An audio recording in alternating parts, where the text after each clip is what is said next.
வணக்கம். சற்று முன் கிடைக்கப்பெற்ற மிக முக்கியமான செய்தி ஒன்று வெளியாகி உள்ளது.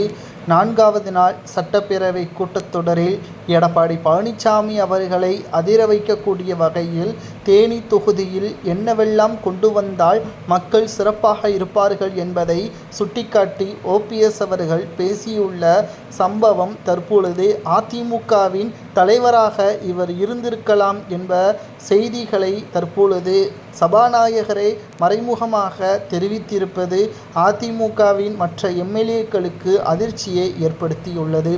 கடந்த 3 நாட்களாகவே சட்டப்பேரவையில் யார் அந்த சார் என்ற கேள்வியை தான் எதிர்க்கட்சியினர்கள் கேட்டுக்கொண்டே இருந்தார்கள். விவாதங்களை நடைபெறாமல் கடைசி வரைக்கும் நேற்று கவன ஈர்ப்பு தீர்மானம் கொண்டு வரப்பட்டு முதல்வர் ஸ்டாலின் அவர்கள் அதற்கான பதிலையும் தெரிவித்திருந்தார்.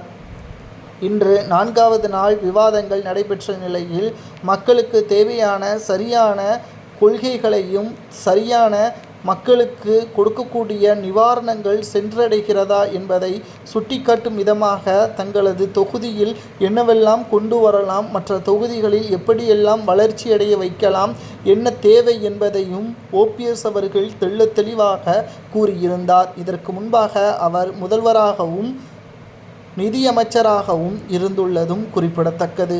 அனைத்தையும் தனது கைவசம் வைத்திருந்த ஓபிஎஸ் அவர்கள் துரோகியால் அதிமுகவிலிருந்து விரட்டடிக்கப்பட்டார் என்பதும் குறிப்பிடத்தக்கது. மேலும் இவரே துணைத் தலைவராகவோ அல்லது தலைவராகவோ பொறுப்பேற்க வைத்திருக்கலாம். அதிமுகவின் நிலைமை தற்பொழுது சரியில்லை என்பதற்கேற்ப மறைமுகமாக அதிமுகவின் எம்எல்ஏக்களை தாக்கியுள்ளார் சபாநாயகர் அப்பாவு அவர்கள். இன்று நடைபெற்ற சட்டசபை கூட்டத்தொடரில் ஓபிஎஸ் அவர்கள் பேசியது ஒட்டுமொத்த அதிமுகவின் எம்எல்ஏக்களுக்கும் வாயை அடைப்பது போல் மாறிவிட்டது என்றே கூறலாம்.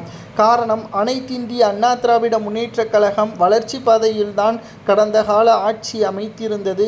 தற்பொழுது நடக்கக்கூடிய திமுகவின் ஆட்சியில் சட்ட ஒழுங்கு மிக மோசமாகவும் காவல்துறையினரை திமுகவினர்கள் கைக்குள் வைத்துக்கொண்டு பல்வேறு அராஜக வேலைகளை திமுக செய்து வருவதாகவும் நேரடியாகவே தாக்கியிருந்தார். மேலும் ஒவ்வொரு தொகுதிகளில் சொன்ன வாக்குறுதிகள் நிறைவேற்றப்பட்டு விட்டதா, திமுகவினர்கள் அதை அறிக்கையாக வெளியிட முடியுமா, சொன்ன வாக்குறுதிகள் 445 ஆனால் கொடுக்கப்பட்ட வாக்குறுதிகளோ தற்பொழுது நிறைவேறப்படாமல் இருக்கக்கூடிய வாக்குறுதிகளோ 420 என்றும் தெரிவித்திருந்தார்.